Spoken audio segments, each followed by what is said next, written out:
Läuft sie jetzt? Jetzt läuft. Okay. Jetzt fährt die Bahn durch, es scheppert. Moin, liebe Lüd. Da sind wir wieder mit der 11. Folge von Platt to go, unsers Lüde Plattschule.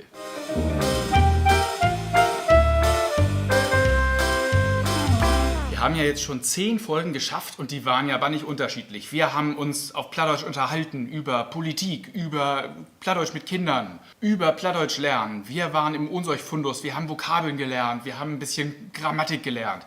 Und das war ja richtig viel. Und jetzt haben wir gedacht, nach 10 Folgen gehen wir mal back to the roots. Hier, wo auch alles angefangen hat mit der ersten Folge. Wer die nicht gesehen hat, nochmal reinklicken, Folge 1. Da fragen wir uns nochmal, was haben wir denn jetzt eigentlich gelernt in 10 Folgen?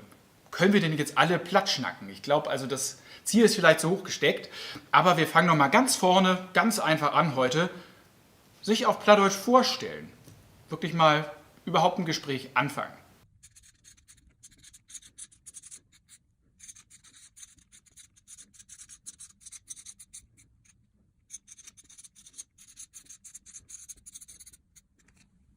Wie man sich auf Plattdeutsch begrüßt, hatten wir auch schon gleich in Folge 1.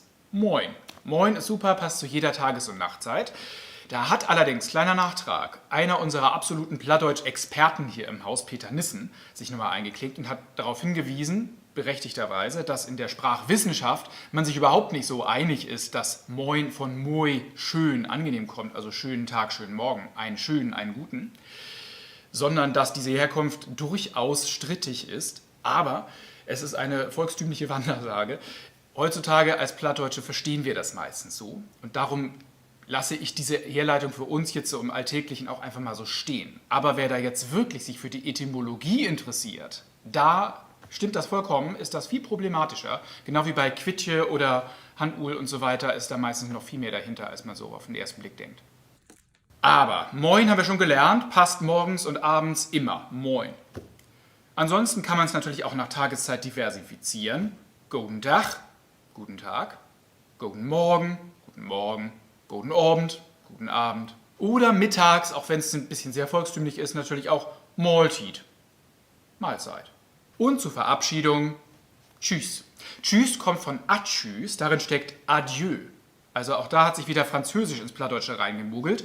Abgekürzt dann regional verschieden zu Tschüss, Tschü, Tschö, Tschüssing, die Mecklenburger Verniedlichungsform Tschüsschen, Tschüssing.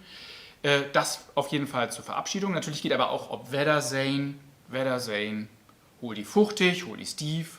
Haben wir alles schon gehabt. Kleine Wiederholung, kennt ihr alles schon. So, aber Moin ist ja noch kein Gespräch. Wobei hier in Norddeutschland gilt das fast schon als komplettes Gespräch. Aber wir wollen ja so ein paar mehr Sätze mal gemeinsam schaffen. Also, wer bist du denn überhaupt, der mich hier es wagt zu begrüßen? Da müssen wir uns ja vorstellen können. Wie geht denn das? Die Personalpronomen hatten wir auch schon mal. Ich, du, er, sie, es, wie, ihr, sie. Ich, du, he, se, dat, wie, hi, se. Also ich auf Plattdeutsch, ich. K. Lautverschiebung, Folge 1 und Folge 2. Ich. Ich bin Christian. Ich bin Christian. Ich bin Christian. Du bist Christian. Du bist Christian? Nee, ich bin Christian. Ich bin Christian. Ich bin Christian. Wir sind Christian. Sie sind Christian. Ich bin Christian. Du bist Christian? Ich bin Christian. Wir sind Christian. Sie sind Krischer. Hey ist Krischer.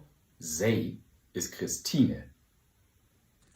Wir kennen also die Personalform und wir haben jetzt nebenbei noch das Verb sein oder wen, sein, also to be im Englischen kennengelernt. Die Form nochmal kurz zur Wiederholung. Ich bin, du bist, hey, sei oder dat is. Auch hier nochmal Kommentar, nicht hey auf Plattdeutsch er, wie im Englischen he. Das merken wir auch wieder die Verwandtschaft zum Englischen im Rahmen dieser nordseegermanischen Sprachen. Hey, sei dat. Das S gibt es im modernen Plattdeutschen so gut wie gar nicht mehr. Wir sagen da das. Kennen wir auch im norddeutschen Slang. Man sagt auf Norddeutsch nicht es regnet, sondern das regnet. Regnet das, regnet es. Wie sind, je sind, sei sind. Die Form von sin, sein. Man kann jetzt natürlich nicht nur sagen, ich bin Christian, sondern auch ich heiße Christian. Heißen auf Plattdeutsch haten. Da sehen die Formen so aus. Ich heiße, ich hate, du hatest, hey seh dat, hate, wie hate, je hate, they hate.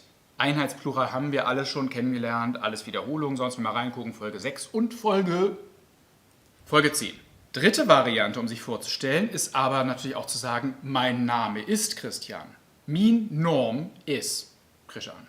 Und bei min sind wir schon beim Thema Possessivpronomen, also besitzanzeigendes Fürwort.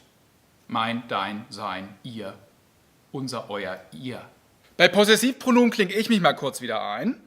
Das hier ist nämlich mein Platz. Das ist min Platz. Das ist din Platz und düt ist min Platz. Das ist sin Platz. Das ist sin Platz. Das ist min Platz.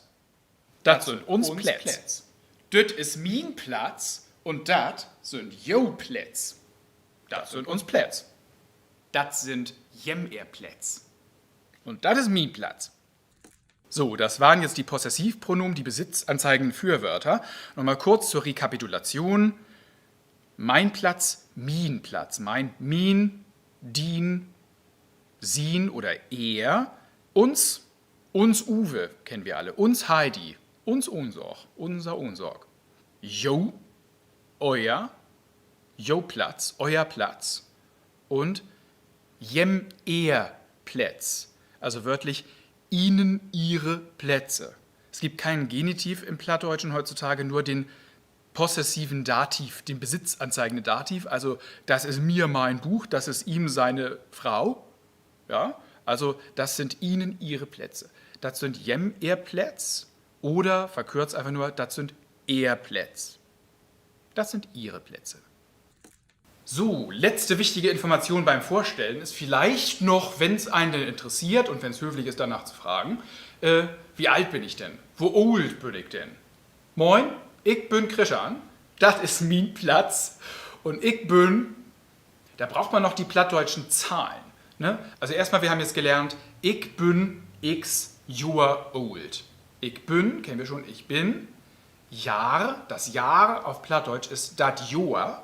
Plural, Jahre sind Johann, viele Johann lang, viele Jahre lang. Aber in einer Altersangabe, ich bin 5 Jahre alt, dann bin ich nicht 5 Johann old, man 5 Jahr old.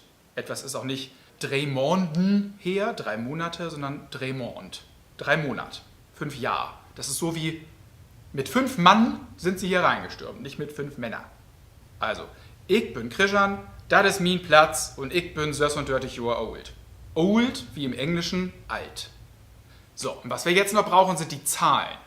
Die Teilen oder die Tollen auf Plattdeutsch. 1, 2, 3, 4, 5, 6, 7, 8, 9, teilen. Die teilen. 11, 12. Die teilen. Nu slidert jo wohl Dörtein, jetzt schlägt das ja wohl 13. Dörtein 13. Viertein 14. Föftein 15. Föftein oder Foftein haben wir schon gelernt, die Pause. 15 Minuten Pause, Föftein 15. Dann geht's weiter. Söstein, Söbentein, Achtein, Negentein. Alles logisch, ne? 10 Tein und dann die Zahlen davor. Dörtein fällt so ein bisschen raus. Ne? Die muss man sich mal merken. Und dann geht's los mit den großen Zahlen, die wir auch für unsere Altersvorstellung ja brauchen. Die wenigsten von uns sind ja noch unter 20. 20, 20. Und dann einfach, wie wir es im Hochdeutschen kennen, 21, 22, 23, 24, 25 und so weiter. Und dann die weiteren 10er Schritte, 30 dörtig, wie Dörtein, 13, 30, dörtig. Und dann 31, 32, 33. Kennt ihr das Prinzip? 40, fertig. 50, 50 oder 50. 60, söstig oder auch sostig. Der alte Hamburger sagt auch statt sös auch gerne sos, also auch sostein und sostig. Oder sos und sostig spielen mit Kurten. Ne? 70, sömtig. 80, achtig. Aber da gibt es noch die zweite volkstümliche Version, statt achtig, tachentig. Und die 88, also 88, ist dann auch gerne die tachentachentig. Die schöne Jahreszahl 1800 1888. Die 90 nicht zu vergessen, wir haben auch hochbetagte Zuschauer, negentig. Und zuletzt die 100. Sind Leute im Publikum, die 100 sind? Bitte nicht. Dusend Irgendwie glaube ich, wie das Thema nicht. So, dann noch die Frage des Tages. Das ist wieder ein sehr schöner Begriff, und zwar der Begriff Gel. Gel heißt auf Plattdeutsch erstmal einfach gelb, die Farbe gelb. Wir kennen vielleicht, Safran macht den Kuchen gel, in Backe, Backe Kuchen. Gel, gelb. Gel heißt aber auch Hochdeutsch. Aus Sicht des Plattdeutschen, dieses geschraubte, gestellte, kommt in Modamevs zum Beispiel vor. Du snackst ja wohl bloß noch Gel, Gel goes, du Gelbgans. Du sprichst ja nur noch Hochdeutsch mit uns, weil du bist wohl was Besseres, ne? Wo kommt das denn jetzt her? Also, wir kennen ja das Wort Missingsch, nicht? Für den Versuch eines plattdeutschen Hochdeutsch zu sprechen. Wo kommt das Wort Missingsch her? Die volkstümliche Erklärung dafür ist, es kommt von Messing. Messing heißt auf Plattdeutsch Missing. Messing ist ja eine Legierung aus Zink und Kupfer, glaube ich. Und Missingsch ist quasi auch eine Legierung aus Hochdeutsch und Plattdeutsch. Tosomenmenge lehrt, kümmt Missing Spirut. Und welche Farbe hat Messing? Gelb, also eigentlich Gold, ne, aber gelb. Das ist die volkstümliche Herleitung. Man geht aber eher davon aus, dass es eine bisschen verstolperte Herleitung aus dem Meißnerischen ist, die Meißner Kanzleisprache, das sächsische Hochdeutsch, was ja unserem Hochdeutsch zugrunde liegt. Das heißt, man hat versucht, Meißnerisch, Missingsch zu sprechen, das kam eben dabei raus. Auch wieder ein etwas problematischerer Begriff in der Deutung. Merkt ihr schon, haben wir häufiger so. Moin, Quitsche, Handuhl, Missingsch. Vorsicht. Und vielleicht gerade deshalb nochmal als Side Note. Wenn wir jetzt also davon ausgehen, dass diese Erklärung Missingsch wahrscheinlich nicht die richtige ist, dann können wir natürlich auch das Wort Gel nicht mehr von der Farbe des Messings her erklären.